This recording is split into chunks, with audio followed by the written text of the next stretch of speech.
welcome back, ladies and gentlemen. I'm one of your co-hosts, Blake Ruffino. Alongside me is my counterpart and co-host, Joe DeLeone. 8, technically 7 more Saturdays, my good man, until we have college football. But no bigger news tomorrow, 11 a.m. Central Standard Time.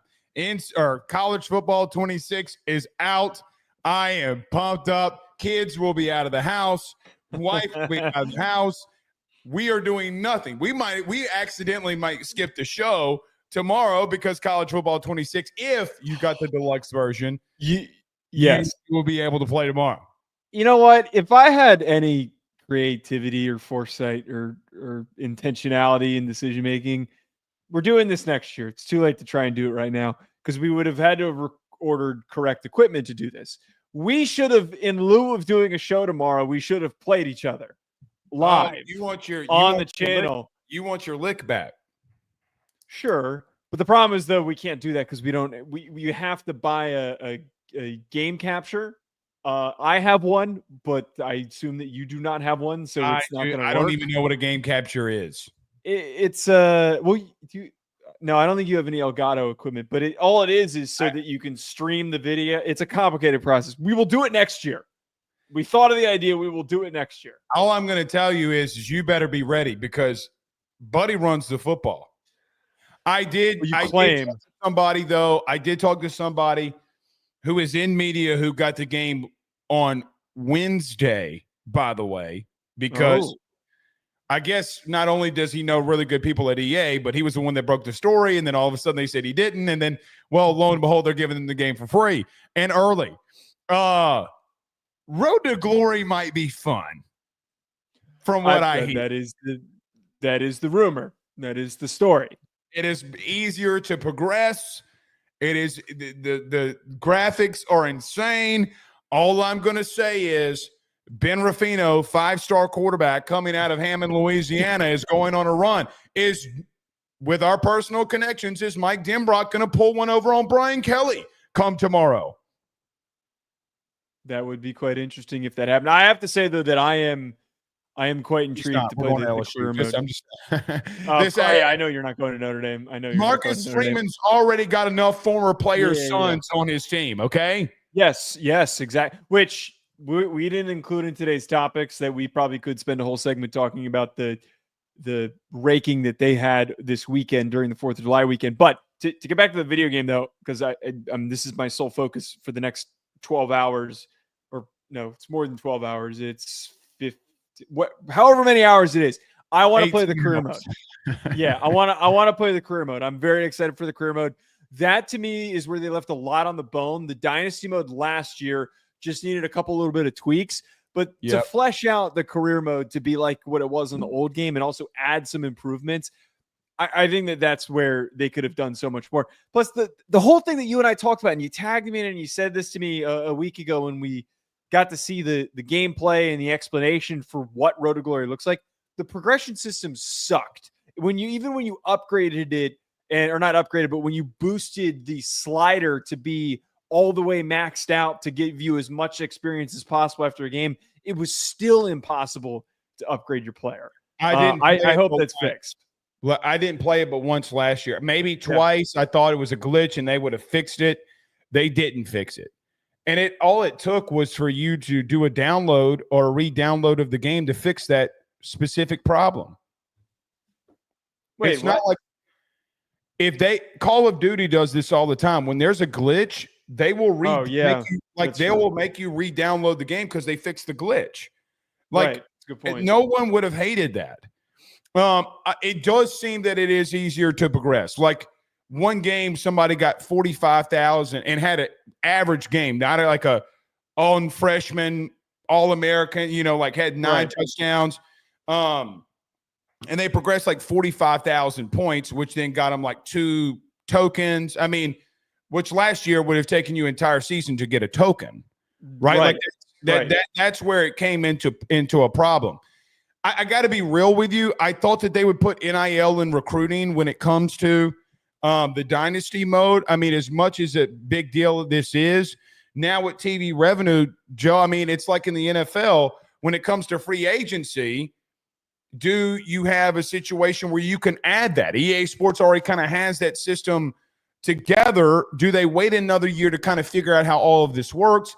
That's probably what they're trying to do here. You know what I mean? So we'll see. Right. That's kind of where I'm at. That was like my first thought when you just started bringing that up was I would rather they wait until we're like a year, maybe even 2 years into revenue sharing, and they can get like a really nice glimpse into what roster building looks like so that they could create a salary cap and salary allotments. I don't know how recruiting is going to work though, because like that's going to be two-sided in the sense where you'd have to try and do all the recruitment tactics that are in the game, and you'd have to offer them money. Maybe that money's not enough. Like we saw this weekend, money wasn't enough with one in particular recruit, but I don't know. That's too. Yeah, I don't know. It's kind of, I feel like the NIL would make the recruiting mechanism kind of wonky, and recruiting's been one of the most entertaining things in the college football video game overall. Yeah, I mean, I get that. Like, I understand that. But if you gave, like, Joe, if the University of Texas had, I mean, it's not like you're doing crazy numbers of NIL. I mean, I get that some rosters are worth like 40 million. Okay, but that's not a, I mean, anybody that plays, I mean, let me just give an example. Me and Ben love the New York Yankees. Stay with me. Yeah. So we play MLB The Show together, okay? Just throwing this out there, my budget for the Yankees in year 3 after back-to-back World Series championships, by the way, which nobody really cares, but it's the truth, okay? I'm spending $455 million a year. I mean, it's just a number, right? Yeah. I mean, it's just a number. So you get the premium, like, sponsorships. You ball out, like Aaron Judge just broke the record again. He's got 77 home runs this year. So, I mean, it gets to a place where, like, it's not that difficult to do. It's really not. Fair. That's fair. I'm telling you, as someone who now holds Shohei Ohtani's contract, after I traded I traded 9 players to get him, or 5 players to get him. Why would you do that? Because I have Shohei, I have Skeens, I have Judge, I have Dylan Cruz. Some of the younger guys that aren't great, I traded for, and they're progressing. Like right now, Jack Caglione is at an 87 overall. Dylan Cruz is like at an 85 overall. You gotta suffer through the first couple of years before they start getting good. The team stunk before you got them anywhere. But I had to play almost every game. That was kind of the point. Oh, God. But I do have, obviously, the best pitching rotation with Skeens, Garrett Cole, Shohei Ohtani, Max Fried. Like, I don't allow runs. And that's, and that's what makes it fun. And a lot for nerds like me. I mean, look, I do not play more. When I play PlayStation, it's MLB The Show. And I am running shit on a daily basis. And CFB. And CFP, yes. But, I mean, last year's game kind of got boring for me, so I'm glad that we got tomorrow. It did. Yeah, it did a little bit. And there's a nice little fresh start. And tomorrow at noon, I hope I get all my work done by then. Well, that's why you plan, Joseph. That's why all AWS videos are already pre-recorded and put in there, and everything is. Well, you better be on time tomorrow. That's all I'm saying. All I'm saying is I literally have just been editing, doing stuff all day. That way, I knew I'd be done, so that I had the whole day. I got you. Right. Let's get to it here, Joe. Before we do get rolling, we'll talk about recruiting with Texas Tech, Auburn, and Calvin Russell committing to Syracuse. But, Joe, for the first time in 2025, there is, and kind of how we led off last year to some regard, the first real major injury news yet again plagues the University of Notre Dame. Charles Jagusah was in an ATV accident. So let's stop right here for just a moment. Thank God he's okay. Because after what we saw this weekend in Texas, twice with the fireworks and the flooding, I mean, the only thing that really matters in what was a horrible kind of weekend overall, thank God that he's okay. However, he did break his arm. He did have to have surgery. I can't say the humerus bone or whatever it is that he has to have surgery on. Joe, I did contact a buddy of mine, Dr. John Sibley Butler, who does listen to the show. I asked him how long did this injury would take from a recovery standpoint. He said, he told me, Blake, it could be anywhere between 6 to 12 weeks. So he could be before the season or maybe week 2 at maybe the latest that Charles Jagusah could return here per a doctor. We are not doctors, but I did ask around. I did ask a couple of people. Your thoughts, though, on Jagusah? So one, obviously, just to reiterate, as you said, wishing him a speedy recovery. It sounds like they're optimistic that he's going to be ready for the start of the season, but that doesn't exactly help Notre Dame's circumstance because he's probably going to miss most of fall camp. So you're not going to have him to get ready for the start of the year after he missed basically all of last year until he joined the team and played in the college football playoff run that they had. Until the Orange Bowl was when he stepped on the field for the Fighting Irish. So very promising kid, super inexperienced, about to lose out on another opportunity to get better because he's going to be healing with this bone injury. Before I talk about the implications on the roster really quick, I'm not trying to like call him out or like be super aggressively negative towards Jagusah. Mm-hmm. Funny enough, my dad like just texted me like 2 minutes before the show started the headline, and it was like, you got to be kidding me. Like, you got to be smart in that. And I agree with him. If you're a big offensive lineman, you can't be doing the ATVs and stuff during the offseason. You just can't. It is a recipe for disaster. I have so many, not like a large number, but I know of people that are linemen that are big dudes that fall off of these things. It is hard to maintain your balance on an ATV. So I'm not trying to call them dumb or anything, but like it's frustrating when you see a headline like this because it was incredibly avoidable. To talk about the implications, though, Notre Dame during the offseason, a lot of people tried to point and say they're screwed. Look at all the guys that just left that were starters for the Notre Dame offensive line during the college football playoff. Those who pay attention to Notre Dame, follow Notre Dame, cover Notre Dame, know the guys that they lost weren't going to start this upcoming year. They were better off going somewhere else. That news at the time didn't hurt anything. It didn't, because there was hope that Anthony Knapp, Charles Jagusah, and Emil Wagner were going to step up and we're going to do great stuff. But now with this headline, it is a problem because now they don't have that same level of veteran depth that they had last year that they were able to rely on that got those guys into the lineup. So, Blake, I'm not sounding the alarm. I'm not saying Notre Dame is screwed. I think that would be a little too reactionary. But after losing all these guys in the portal, you can't lose one of your most promising guys to an avoidable injury. It's just tough, and it could be something that hurts them in week 1 against Miami. Do you remember the conversation when I asked you about Coogan leaving and all these different things? Portal is not a situation where you need to start losing linemen. Mm-mm. We've had this conversation. Yeah. In reference to the second part of what you just said about depth, I don't mean this in a wrong way. I'm not saying that you would have beaten Ohio State a year ago. Joe, what if you would have been healthy? What if you would have been healthy? I don't know. I don't know if that was like the main factor for me. I'm with you. I'm just saying you don't know. You go into a season again with this young man being hurt, and you brought up an interesting situation. I'm not by any means calling out Marcus Freeman with this. I do believe when you start letting guys go, okay, and it's unfortunate that you have to let some of these guys go. Joe, that's a position group where guys get hurt on the field, much less Jagusah doing it to himself.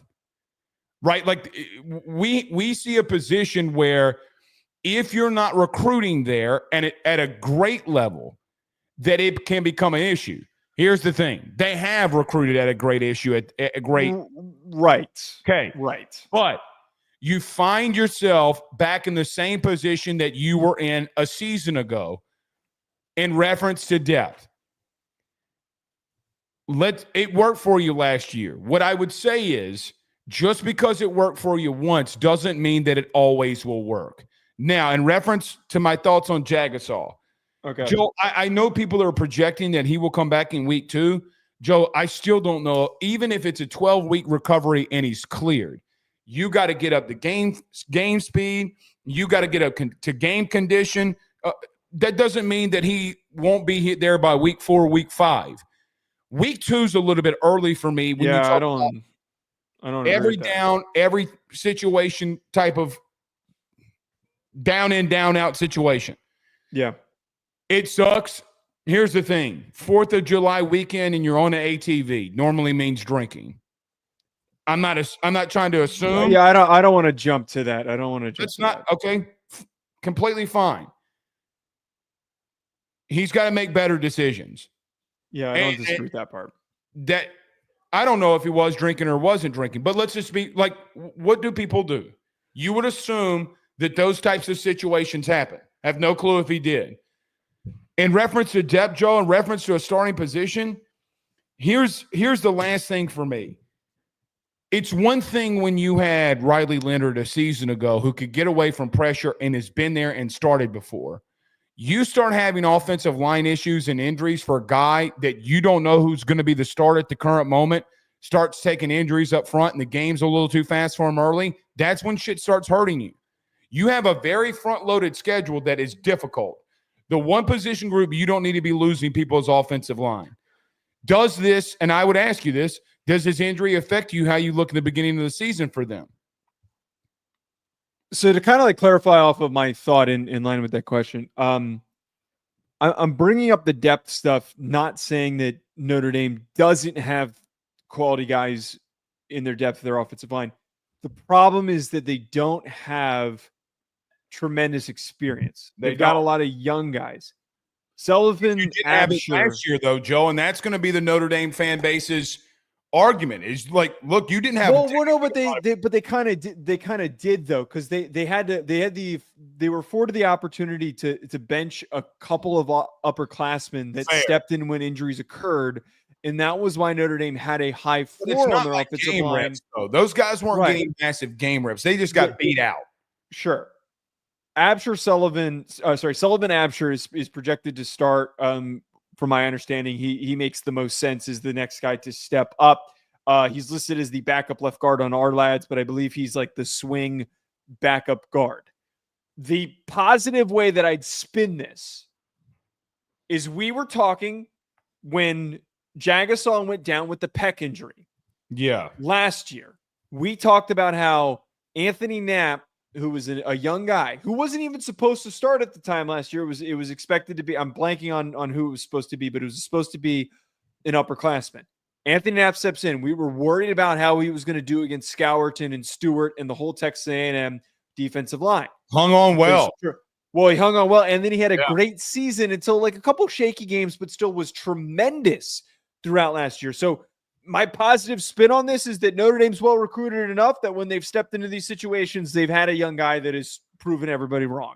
All I'll say is if Jagusah, is coming back, and whoever, if it is Sullivan and he's playing great, don't be surprised if he doesn't get back into the lineup. Like, this is where this gets into play, where if it is week 4, week 5, why would you disrupt the chemistry of the O-line? Because if he's that talented, you throw him back in there. If he is who you think he is, right? Well, they didn't bring him back in until the Orange Bowl last year when they needed him. When shit got real. Yeah. I mean, look, I don't mean that, Joe. When shit got real with Penn State, that's when he goes back in. Yeah. When shit gets real, okay, we'll listen to me. In reference to offensive line play, I'm not going to steer you wrong here. Chemistry is the backbone of the 5 of you. Always has been, always will be. But Joe, when you got a dude, sometimes you realize that even though they haven't been there, that chemistry starts getting a lot better than what you had it before. I'll give you an example. We had an injury at left guard in week 4, and we had a true freshman dog. Joe, we were a better offensive line. Like, I think the average of the 3 weeks that year at Southeastern was probably, I think we were like running in an air raid offense, like 190 a game. We were mauling dudes, okay? I would just tell you this in reference to him. If he's the dude that you think that he is, I don't worry about the chemistry. You do throw him in when shit gets real. I get what you're saying, though. Work him into it. Let him have a drive. Let him have 2 drives. See how it goes before you start him. It's kind of what they did last year, too, at the end of this. If he's who you think he is, then fine. You brought up one thing that I would just counteract. This has nothing to do with Notre Dame. This has to do with every team around the country. Freshmen coming in and starting, or young underclassmen coming in and starting with no experience and just being thrown into the role and not winning that role, them holding up is the exception, not the rule. How many times in college football have we seen younger guys because of injuries have to come in and they struggle? Nap is the exception to the rule. You could be the exception to the rule again if you're Notre Dame. I'm not saying that you can't be and that you won't be. So, However, you are going up against some pretty gnarly offensive lines with a quarterback that you do not know when you knew Riley Leonard would run. You knew Riley Leonard would take off. You didn't have the problem with that, and you had the experience. Again, I'm going to preach this until the crows come home. When you have a young quarterback and it's 3rd and 7, Joe, what do? You don't know that right now. Okay? Let's not act as if that this isn't just a Notre Dame thing. This is just a general take from me in general, right? Like this is they can accomplish that the way that they did. Look, post Northern Illinois a season ago, okay, and not making fun of them, Joe, they figured shit out. They got to a national championship because they started figuring shit out quickly. My point is that you can still be the exception to the rule. But if there's a worry that you need to have, young quarterback, injuries along the offensive line, that starts bringing its disaster and some issues in close games. So just the one thing I wanted to also additionally clarify here, Sullivan Absher is a redshirt sophomore. So like this isn't a guy who would be stepping in that is a true freshman like the Anthony Knapp circumstance. Somebody pointed out it was Tosh Baker, by the way, that I was referring to earlier. I see somebody, Justin Kane, here in the chat brought up, like, that was one of the thoughts in the back of my head was like, Will Black, former 5-star, who's a true freshman, supposed to be a tackle, but Jagusah was also supposed to be a tackle. The thing that I'm thinking in my head is, if there is that one, well, I'm sure that they're going to consider it, but if there is like a random wild card and Will Black just randomly looks great, that would create the circumstance that we're here talking about is like, this was a really gifted recruit coming in. Maybe they do start him just because he looks promising and they kind of want to see what they can get out of him the first couple of games instead of going with a known commodity and a player that's been around the program for 3 years.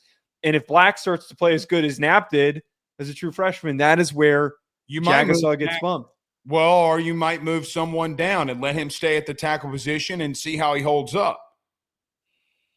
I don't know what they do. I agree with you that the chemistry thing is important. It made me also think of like another example from when I was playing. I was not an offensive lineman in college, but we had at Rhode Island, we had my freshman year. We had this very talented redshirt freshman center and a redshirt senior at center. Goes down one game with a concussion. The young guy stepped in, never let the job go for 4 more years. And that guy graduated and walked on senior day, but never played again. It's the same shit. You never want to disrupt chemistry if just because a guy is young. You don't. No. Well, and again, talent, it's a weird thing about one guy being inserted versus 2, 3, 4, whatever the situation is. That's when chemistry's out the window. You don't have chemistry. Yeah. Joe, the guy I ate, slept, did study hall, and breathed with the same 5 guys every day. You know, brother, you could have your eyes closed, hear one of them fart in the middle of a study hall, and know exactly what one it is because you know the way they fart. I mean, it's just the God's honest truth. If I went and asked Sean that question, he'd probably agree that that's true. Listen, I know it sounds stupid. I am telling you, Joe. No, I know you linemen are different. I know you guys are different. You wake up, you got film from 5 to 6, 6:30, whatever it is. You go but and it's work unlike any other position group, though, is the point. Right, but it's different here because you got 5 of you that's on the field. No other position has more players on the field other than you. Nobody. Right. I mean, right. Anyway, we spent a little too long on this.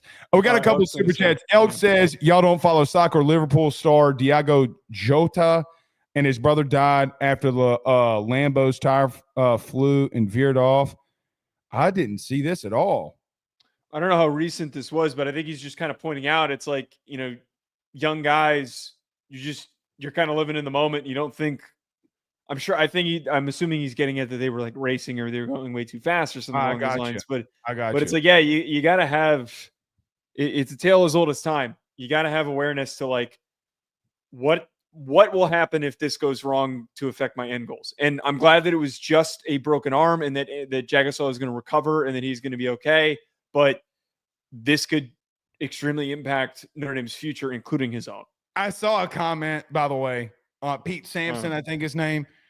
I did see a couple Georgia fans trickling in there in his comments. Like, if this would have been at Georgia, everybody would have freaked out, but a Catholic did it, so no one cared. Well, he wasn't in a car though. That's what still things with four wheels that's got a motor.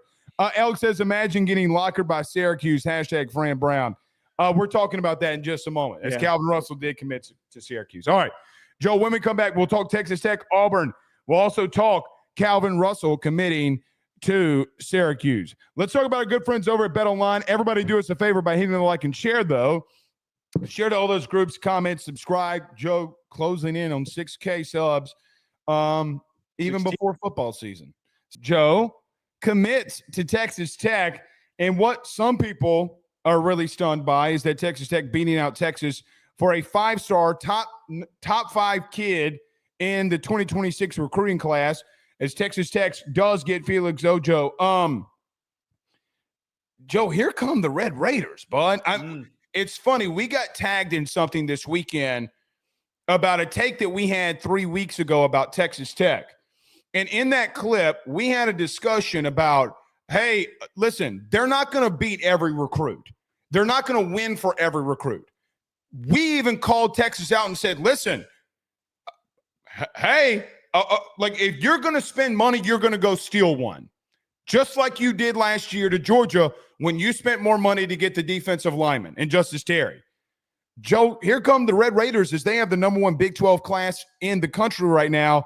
Top 25 in recruiting are the Red Raiders. Your thoughts on the Felix Ojo commitment? Well, one shout out to, I believe it's Jakai or Jockey. I believe it's Jakai who pulled the clip. I was DMing with him. He pulled it and then he DM'd me and he was like, great stuff that you guys talked about this. And I was like, thanks for posting the clip. Like, it got really good run.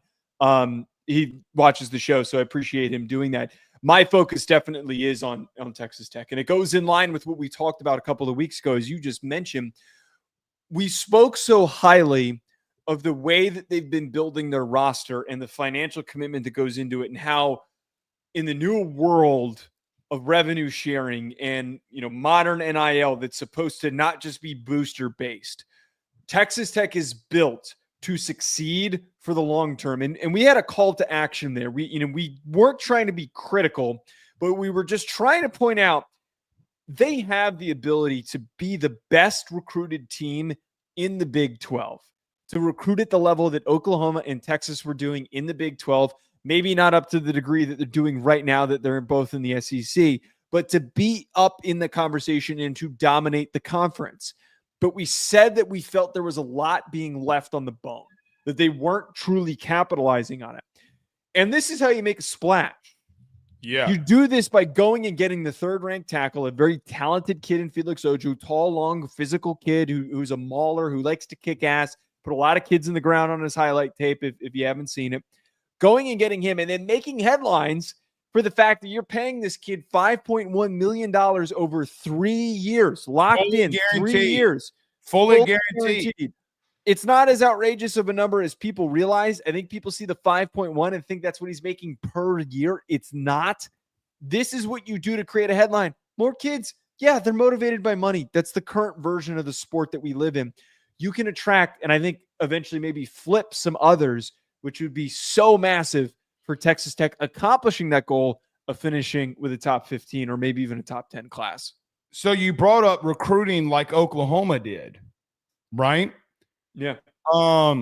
Joe, Oklahoma currently sits with 14 commits right now, and they're 42nd in the country. They're doing awful. They are not doing good at all. So again, we'll talk about Hugh Freeze in just a moment, okay? And I'm going to bring something up there, but in reference to recruiting like Oklahoma did, they need to get a couple of more kids to get in that top 15.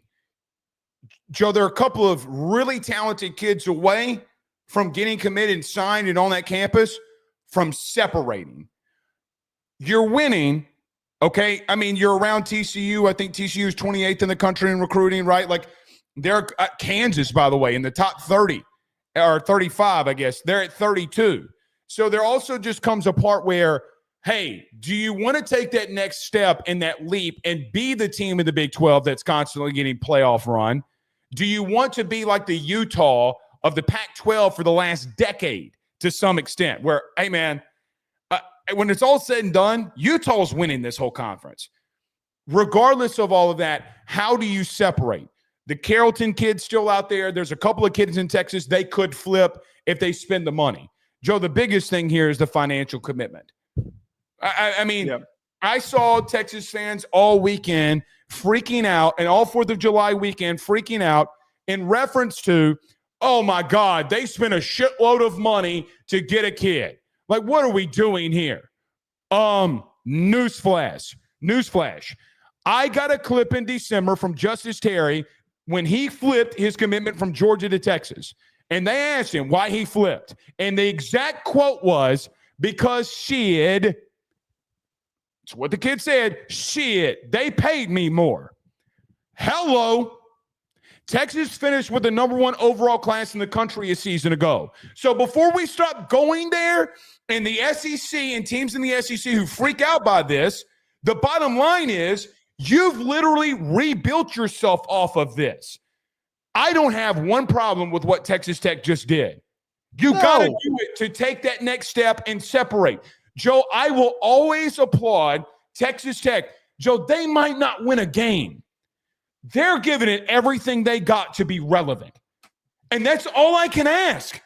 It also talks about unity with the administration, their head coach, and their boosters. We want this. Good on the Red Raiders. Give me a Red Raider shirt. I'm on the bandwagon. Because when you put this much damn effort into being to what you can do to be great, for what your standard is, raise the bar. You have an opportunity here to do what maybe somebody else doesn't have the financial resources to do. We haven't even spoke about Ojo. The kid's a mauler, shot caller. Joe, I got to be honest with you. I know he's 6'6", 285. I don't know if he can't play guard either. He blocks like a guard in these run plays, but he's athletic enough to be a tackle. The kid's a little bit different. So it's a massive deal, and you know what it is? Finally, for me, you could have gone out in the state of Texas and get a 5-star receiver, a 5-star quarterback, whatever. No, you went in the trenches, and you went out and got a big offensive tackle. So when you're talking about alignment, you're talking about buy-in, you're talking about philosophy. Joe, listen, screw the receiver. We want to go win up front. I love it. I think the way that you just put that is where my head's at. I don't want to hear any big programs. Like, this was the funniest part about all this. As soon as the headline broke, and the number was put out there by Ojo's agent, which is like the first time we've seen something like this happen, that an agent rudely interrupt you. Pause. Yeah. Confirmed and showed on 3 and confirmed the fully guarantee. Yeah. And he told ESPN 5.1 million was the amount, and good on him. I don't know if he's trying to posture for more money, or I don't know what the deal is, but at the current moment, he's a Red Raider. I think that anyone who is complaining, especially Texas fans, need to look in a mirror. You can't get excited because your team is trotting guys around in Lambos, and then the second that you lose one kid to another Texas school, you're upset. That to me is so stupid. It's so dumb. You need to acknowledge that this is the game that you're playing. You can't just be the biggest breadwinner in the state of Texas forever. There's too much money in the state. There's too much money at schools like Texas Tech and Texas A&M for you to win every single time. Yes. But the point that you brought up that I love the most I love college football programs that are bought in, and the sport is changing rapidly. And I love the programs that are showing us that they will do anything to win. I'm admittedly sick of the existence of plenty of programs that go through the motions and are happy to be in a Power Four conference and to just sit there and collect the money and not do a damn thing. And Texas Tech proving to us that they've been chomping at the bit to produce a productive top shelf program. And this is another way that they're able to work towards that and to accomplish that. Joe, this is kind of a little bit off topic. I'm going to throw this your way, though. Okay. The teams that are kind of coming out of nowhere. So this house settlement case thing is very new, right? The teams that have made the biggest moves, and it's not over, but the teams that have made the biggest moves and commitments has been from a quote-unquote lower P4 schools. Texas Tech and Syracuse. I don't think that that's a miss. Now that they can go out there and say, you know what, listen, most of the kids on our roster are going to go for $200,000, $250,000, okay, and they're going to be content. That's where we'll sit. But you know what? We still have another $5 million to play with. Let's go give a kid $1 million a year and see what happens. Maybe that happened with Calvin Russell. In this specific regard, Joe, I fully believe this would happen with Texas Tech. Wait, okay. So where are we? Okay. We can go out there and pay this kid upwards of $1 million a year and be so competitive where if Texas wants to go out there and spend the money for him, it's going to be a massive blow. Right? Because Texas is already doing the same thing. Joe, they're in salary cap season. They can't spend $2 million and want the class that they want for that kid. Texas Tech can. Joe, this is becoming a little bit with this house settlement case early. If everything holds, this is becoming a little bit like, I don't want to say competitive balance, but this weekend you can't ignore it. Name a time that you saw two schools in the Power Four shove in the locker of Texas and Miami. It's by the way, this weekend was unprecedented. Like I've never seen two like this. You might see one. You saw Travis Hunter. That was insane. You've now seen two top 20 kids, go to schools that they would have never committed to. I don't know. This is a theory that I have in my brain. I don't know if we're starting to see some competitive balance because regardless, they both have agreed to the money. Calvin Russell doesn't commit without guarantees of money, and we literally know that about Ojo. It is creating a little bit of competitive balance for whatever it's worth. We got a long way to go in this. But again, Joe, this never happens. I don't think that this is enough evidence to like fully commit to that, but I do agree with you. I think that committed athletic departments with good fan bases and good head coaches can find an avenue. And I think that this weekend was proof of that. It very well could. Speaking of Syracuse, by the way, do you want to get to Calvin Russell before we get to Auburn, or you want to? Yeah, no, let's get to Calvin Russell. Can you give me 1 second? Because I'm having like an issue, like a connection issue. I'm just going to drop out and then drop back in. Okay, sounds good. All right. But nevertheless, Calvin Russell, 5-star wide receiver out of Miami, has committed to Syracuse. What's interesting, we were just talking about the whole situation of getting Felix Ojo to commit to Texas Tech. All right, here we go. Didn't know what was going on. Try to hang on. All right, here we go. I've been having bad issues with connection today. It's been a problem. All good. Joe, Felix Ojo was one of them, but Calvin Russell is also committed. The 5-star out of the Miami, Florida area has committed to the Syracuse Orange. Joe, another unprecedented move here. Fran Brown doing what he needs to do, get a bona fide wide receiver, and quite honestly, smart move maybe by Calvin Russell as much as Syracuse does throw the football. But Syracuse Orange get Calvin Russell. Your thoughts? Very good, interesting player. He's big, tall, long, plays like a basketball player. He's 6'5", very gifted young man. Implore anybody who wants to see a breakdown of him, head on over to the A to Z Sports Film Room channel. Ryan and I broke him down. I was texting with Ryan after he committed because it was so shocking. This was even more shocking than the Ojo commitment because at least you could rationalize a kid going to Texas Tech because there's a financial commitment there. And what I was talking about with Ryan is that Russell wants to play basketball. He's getting offers and getting recruited by major programs to play basketball. So at immediate face value, you think, oh, he wants to play at Syracuse. They're the best team that offered him. I was reading into this. No, LSU was on him. Bama was on him. Miami was on him. Everybody was on him. The first school that was on him out of any that everybody thought that he was going to commit to was Michigan. Dusty May was recruiting him as a basketball player when he was at FAU, and he maintained that level of recruitment for him to go to Michigan and to play football and to play basketball. And I would argue Michigan right now has a better basketball program than Syracuse. The even crazier part, his mom is in the Miami Athletics Hall of Fame as a basketball player. So he has all these reasons to not go to Syracuse. I think that this more than any situation, and I really hope he stays committed and he doesn't change his mind. Everybody keeps tweeting about how he's going to change his mind. He's going to end up at Michigan. This is the clearest indication that Fran Brown's starting to not only break through isn't even the right word. He's establishing himself on the recruiting landscape. I don't know if he's going to get another 5-star. I find it unlikely. But to get a kid from South Florida, and he's been getting these guys that aren't just from the New York area, he's been getting guys from the South to come play at Syracuse, that shows who Fran Brown is as a coach. That to me shows that he is a brilliant recruiter and he is a great man that people just want to be around.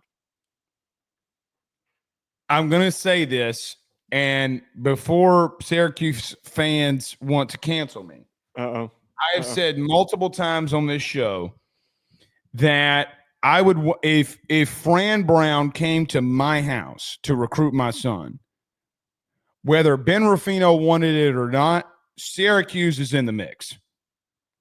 I don't care what anybody tells me. I love Fran Brown. For me in this one, it speaks volumes regardless of what happens for Fran Brown because he got the commitment. However, with this one, because the Ojo situation's different, Joe, because finances have already kind of been agreed to. Joe, when we get here in December and Miami has a 10-2 season and they're going to the playoff and they want to make a massive splash in recruiting, hey, brother, why don't you stay home? They offered you $1 million. Here's 1.5. I need to see this one stick. We've seen Texas Tech in the past hold on to a 5-star, a bona fide wide receiver. We have not seen Syracuse do that yet. We literally have seen Texas Tech do it multiple times. When schools like this start breaking through for a kid in South Florida, we need to hold on. Joe, the South Florida thing throws me more than anything because there's going to be a lot of teams that try to flip him if Texas, the kid's 30 minutes away from Texas Tech. It's not that deep. I don't know here. Hypothetically, he sticks. In this regard, I would say it is a massive, massive day for the Syracuse Orange and Fran Brown. So to that point, and I think that I can provide a pretty good anecdote for something like this. At University of Rhode Island, where I played, we recruited, strangely, a lot of kids from Florida. And the amount of those kids from Florida that stayed when it got cold and that didn't jump in the transfer portal and leave. Actually, the transfer portal didn't start up until after, but didn't try to leave or also got so sick of it that they just didn't play well. We had a very small success rate with guys that came from Florida. To go all the way up north requires an absolute total buy-in.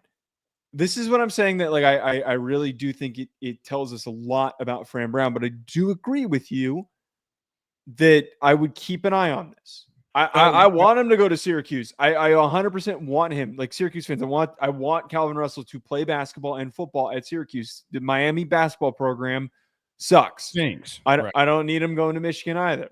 I want to see him stick it at Syracuse. But it is tough seeing it firsthand. Those guys get homesick and also freezing their asses off, complaining about it every day at practice. Those guys very rarely do stick around.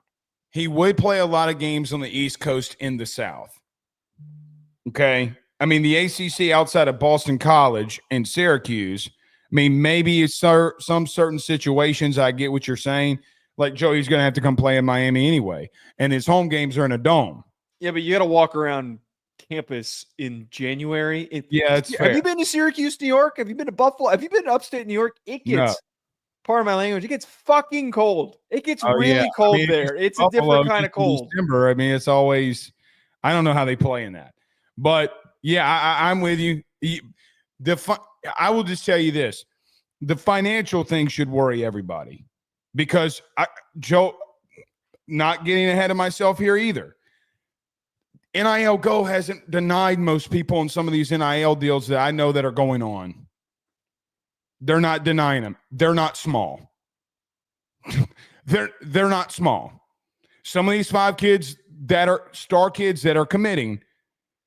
Joe, let me ask you a God's honest question. Do you think that Texas Tech did this with Felix Ojo and some of this is going to be NIL? It's not all going to be TV revenue. Do you really, really believe that they did not get this approved before they started doing it? Joe, the administration, we had LSU this week confirm it. They literally came out in a statement, said that they've been on the phone with the college football or college sports commission about NIL deals literally on the hour. So there also comes a point in time where I ask myself, listen, all I'm saying here before we get into deep semantic weeds, the money thing for me on this one, because of basketball, because of certain situations that I think teams would spend on this, can Syracuse hold on? Like, it's a big commitment here. You're going to back Fran Brown, you better back him. I think that it is important because, again, anyone who listens to the show regularly, we don't have a lot of Syracuse listeners, so they might be new to the channel. We try to be pragmatic. We try to talk about as many angles as possible and bring them up. We're not going to just commit to one thing and line up that one thought. So there's the positive of like, this is the sign. Right. And the truth is, let's get excited about Fran Brown. Let's get excited about the commitment. No doubt. Realistic and pay attention to the timeline of these things. It is only July. The thought that you just brought up, I'll save my thoughts on responding to for when we get to the Hugh Freeze segment, because that's tied into what I'm going to bring up there. Sounds good. Let's get right to it then.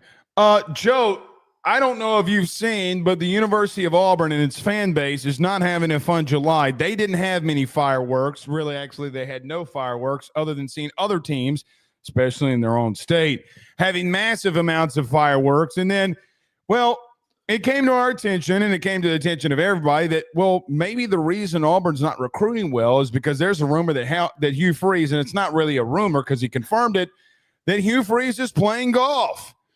And Hugh Freeze did come out in a public statement and said, and I'm quoting here, that I still think that we sit in a really good spot. Don't freak out about these commitments. We're going to be sitting in a good spot here come December.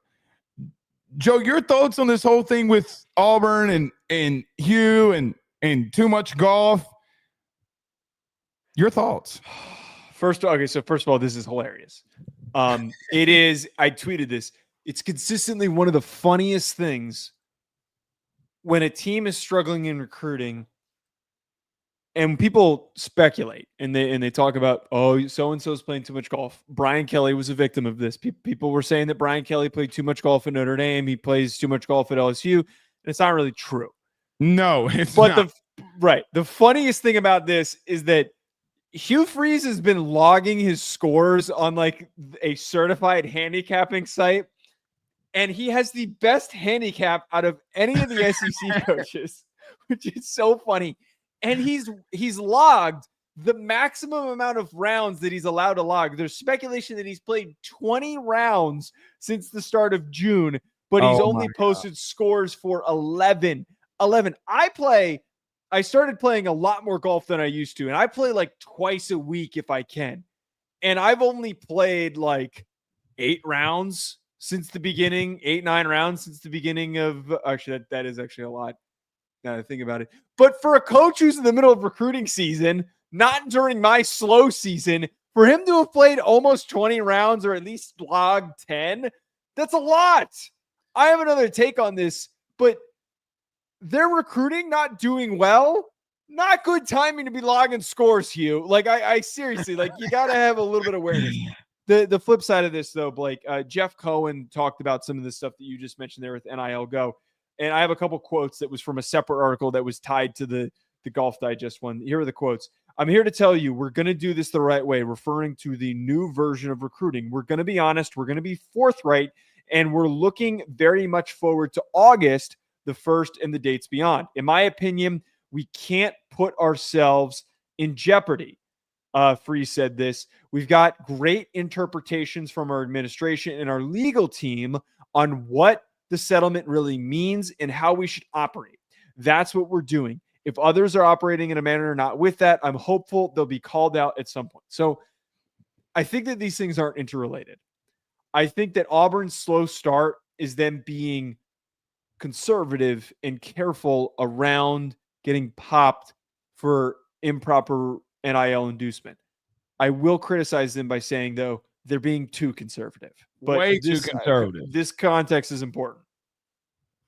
You can't. I mean, with all due respect, let's just say that is Hugh's excuse. That is the lamest excuse of all time. You still don't have NIL. You still don't have collective. Still don't have, like, no, you do. You 1,000% do. Joe, it's an excuse because I think the real question here is Auburn not backing Hugh Freeze? That's the real question here. Well, Jeff Cohen, the athletic director, I mean, has publicly kind of given him an excuse. He was the first quote, and then Hugh refuted the statement. So it sounds like they are giving him support. But they're being really stupid about it. I mean, like, this is like, that feels like bullshit. It feels like bullshit to me, if I'm being honest, because that's his hire. Like, he's not going to give you something wrong. Joe, to your point, we work in businesses where what would happen if our parent company in Believe, if I'm not doing shows and doing my job and not uploading them, and they see me on Instagram playing golf, what's the conversation going to be like? I mean, Joe, he's making multi-million dollars a year. It would be one thing if they were in the top 40s, and I could come in here and say, guys, literally, Texas was like 43rd in the country at the end of July last year, and then during the season, they just went nuclear. They flipped everybody. Literally, they flipped everybody. Okay. Don't freak out. And I don't know if Auburn should technically freak out here, but there also comes a part where you're 75th in the country in recruiting. 75th. Joe, Auburn better start looking themselves in the face a little bit and start asking the question, listen, the thing with Brian Harsin didn't work. Right now, the thing with Hugh Freeze is not working. If the recruiting continues to stay the same, and it does stay the same, Joe, Auburn's got to look everybody in the face and ask themselves the question of how serious of a program they are in football. Like, you're starting to get on a teetering point here where you fired Gus Malzahn. That was dumb in some regards. They wanted to move on, and that's fine. Joe, you have not done anything of relevance since. Nothing. Like, you've been bad. You get to a place where recruiting is fractured. Joe, Kalen DeBoer walked in the state and took whatever he wanted this year. Anything. That's the point here. They're not even being competitive. Of the 107 kids, Joe, on 247 out of the state of Alabama, They have one kid committed. One. And the one kid committed on 247 right now literally is Zeke Harris, the edge rusher. He's number 8 in Alabama. You have one. Wait, this is showing they've got more than that. You're saying that they have one overall, or they only have one in the one kid out of the state of Alabama. From Alabama. Oh, I misunderstood. Yeah, from Alabama, Zeke Harris, the edge rusher. I think they got like 4, 5, 6, 7 recruit or commits. Yes, one from the state of Alabama. Joe, they're getting stuffed in a locker by whomever they want. Joe, I mean, I got to be honest with you. This kind of started before the golf thing, by the way, because they had a linebacker that did not really like the thing going on with Auburn and being all in with Auburn. Joe, he moved to Louisiana. I'm not going to tell you where the kid's going to go, but I mean, it wasn't that difficult. I think all the surrounding circumstances with this news does make this seem a lot worse than it is. So like that's kind of what I'm getting at. I'm not disregarding any of the stuff that you just said, because you're right. Kalen DeBoer getting all the 5 stars that he just did in the past 2 weeks. Without a Xavier fight. Griffin, Jure Edwards is a great safety that they just had. Sedarian Morgan's a great receiver. And there's really not any big names in this Auburn class. I do agree with you. I think this whole new age recruiting fears, it's a big excuse. It is one. But at the end of the day, as much as Hugh hasn't been great on the field, he still has recruited the best that we've seen Auburn recruit in some time. They were 8th on 247 in 2024. They were 6th last year. I say that to believe that there's a strong chance that they can rebound easily, because they are back. Money. Yeah, right. I mean, they can do it, but Joe, why would you? My point is, here's the risk that they run. Okay. The risk that they run is right now, with not having the infrastructure in place, Hugh Freeze is a sitting duck. Because of the simple fact, he can't go in there and say, if you want to fire me, we have the top 3 class in the country. We're building here. I told you it would be a build. Like, you got to hold on here. He can't do that. It shows you can't convince me that Yellowwood wouldn't give them anything that they wanted or needed. Joe, they got Apple. They have Apple money. Not like the fruit. I'm talking about Apple money. Tim Cook went to Auburn. Look, this is where I'm agreeing with you, that I think that they can clearly rebound to some degree, but the problem that they've now created for themselves is that they're behind.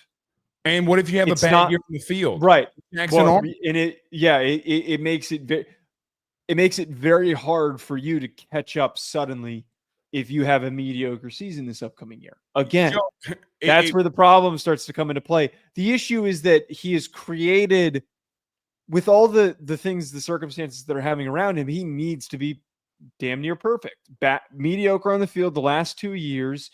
You're getting caught golfing way too much, and you're making it way too public that you're golfing way too much. And Kalen DeBoer, who's coming from the Northwest, who everybody said wasn't going to be able to recruit the South, is kicking your ass right now. And he's out recruiting you. So, like, whipping your ass. But Joe, he needs to be on top of it. But Joe, if you go 2 straight head coaches, okay, with the whole Brian Harsin situation, and then if Hugh Freeze and them have a bad season this year, Joe, we're going to have a serious conversation about Auburn. Well, it's just like Florida. Florida hasn't had a good head coach.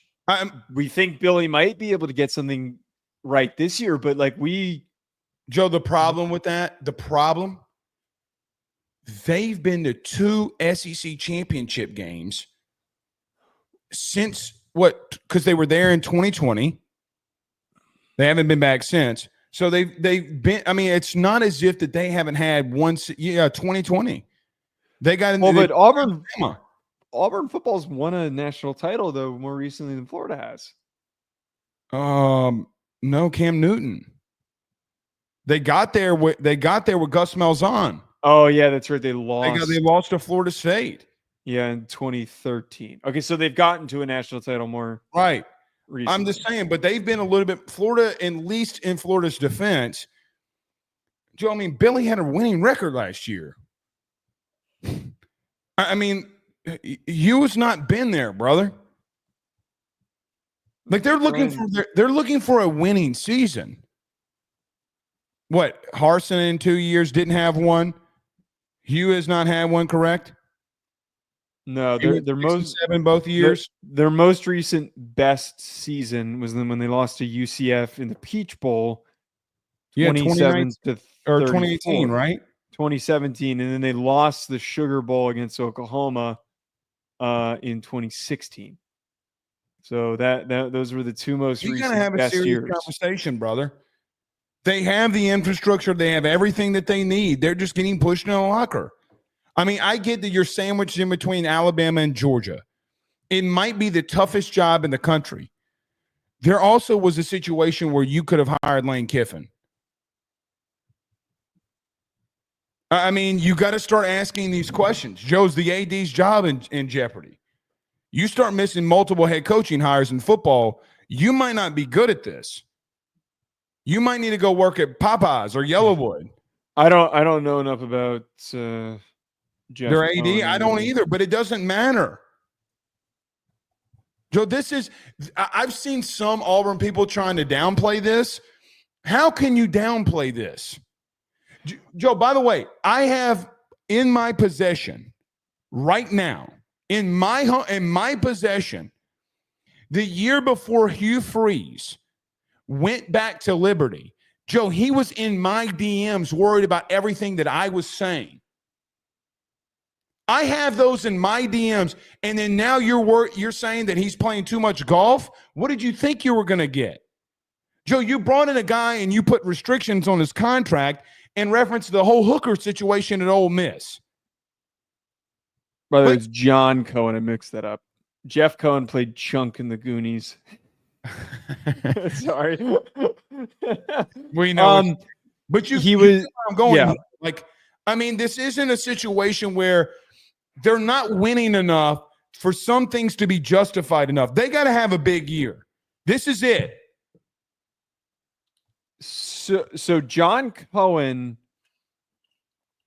was a college baseball coach at Mississippi State from 2019 to 2016, and then he took over as the AD. Yeah, he was the AD at Michigan, Mississippi State too. 2016 to 2022. Right. Was that when Dan Mullen was there? It's when Dan Mullen was there. Yes, he hired Dan Mullen.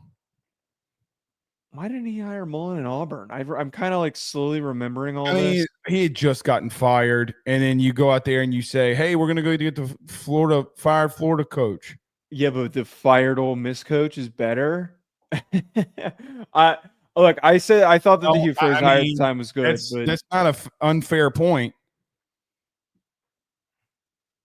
I guess we'll see if Mullen's even any good at UNLV this year. But I mean, if they have a better record, he might bring in Dan Mullen. Golly, what a turnaround for Dan Mullen. That would be hilarious. No, here's the truth. You got to go get Lane. You picked the wrong Ole Miss coach. Bottom line, Lane is petty enough and will have enough money, and they do recruit well enough. If he got the money, Joe, Ole Miss is not the place for him. It's not. The toughest job in America, Joe, here is a fact. The toughest job in the SEC is Auburn. Because your two biggest rivals, is Bama and Georgia. Well, but it's been a lot more historically successful than other programs in the SEC. It's definitely, even in all the chaos, Joe, they're more successful than Ole Miss. The only reason Ole Miss has had the level of success that it has is because of Lane. Joe, they just got to their first season in history with a regular season of 10 wins. Like, there is no real comparison here. Joe, I feel like they're on thin ice, and it's put up or shut up time, brother. I mean, you got to be there with the infrastructure that you have. I don't disagree. I think that there is Fran a lot. Honestly, I wouldn't be against hiring Fran Brown. Talk about a guy who's recruiting his ass off. I don't know if he plays golf. I have no idea.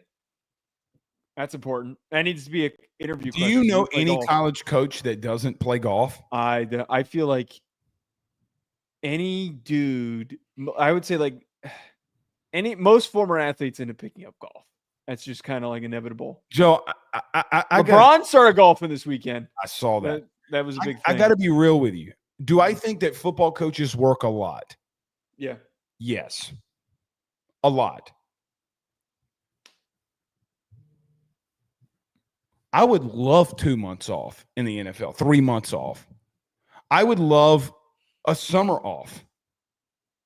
But calm down now. I mean, like, you're making way too much money to be having this. Like, Joe, at our jobs, people at any other job in the country with far less money, people are getting fired if they leave their job to go play golf in the middle of the day. Yeah. I mean, like, this isn't a small level thing. And then you're so dumb to log in on an app. That's the worst part of it. Yeah, that he's not exactly been the most aware person. When is he ever? That's the best point. That's the most important point to bring up with this. This man literally turned in his flip phone. He gave them the flip phone of him calling prostitutes at Ole Miss. I forgot about that. Like, how do you not throw that shit in the woods and say, I don't know what you're talking about? There's no way that I'm giving over evidence to incriminate myself. I'm not going to shoot somebody and then hand the police the gun. You get what I'm saying? Like, I mean, why would you? It's an analogy, but why would you do that? There's a lot of work that needs to be done, though. I don't disagree with you. I mean, they got to get there's a way and a path for them to get their shit together. They're not on it. Moment it's looking, they're not on the path. They got to get back on it. You cannot convince me that I mean, sticking with Peyton Thorne alone last year should have gotten him in deep water. Well, they didn't have anyone else. You spent a shitload of money to get a top 5 class last year. You should have spent some of that money to pay. Hey, at least we'll go 9-3, 8-4, but at least we'll have a quarterback. Well, they were one of the teams that tried to get Cam Ward, and they were unsuccessful. Well, that is true. They also really badly wanted Riley Leonard, who's from not far from Auburn, and he was going to Notre Dame no matter what. Golly.